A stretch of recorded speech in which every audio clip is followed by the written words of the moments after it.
Bangladesh cricket বোর্ডের জন্য একজন নাজমুল ইসলামের প্রয়োজন আছে।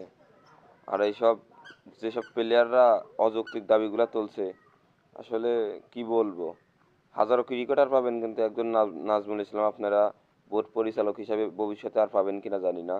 আর এই যে মিঠুন যেসব কথাবার্তা বলছে, ও তো আজীবন ধরেও কোনো পারফরমেন্স নাই, অথচ কথা বলার বেলায় বড় বড়। প্রত্যেকটা ক্রিকেটারই এসব অযৌক্তিক দাবি এবং মিডিয়া হাইপে না থেকে পারফরমেন্সের দিকে মনোযোগ দেওয়া খুবই জরুরি। বাংলাদেশ প্লেয়ারদের যে পারফরমেন্স আর এত বছর ধরে ক্রিকেট খেলে যে যা বাংলাদেশ ক্রিকেটাররা যা অর্জন করেছে, এই হিসাবে তাদের লোক কয়লার খনিতে কাজে দেওয়া উচিত। নাজমুল ইসলাম যে কথাটা বলেছে, কথাটা তো প্রশ্নের উত্তরে বলেছে, কিন্তু তার মানে এই না যে তাদের কোনো ক্ষতিপূরণ দিত না। কিন্তু তারা যেভাবে এখন যেসব কর্মকাণ্ড করতেছে, বিপিএল কে বন্ধ রাখলো একদিন, এখন তাদের নিষিদ্ধ করে কয়লার খনিতে কাজে লাগানো উচিত।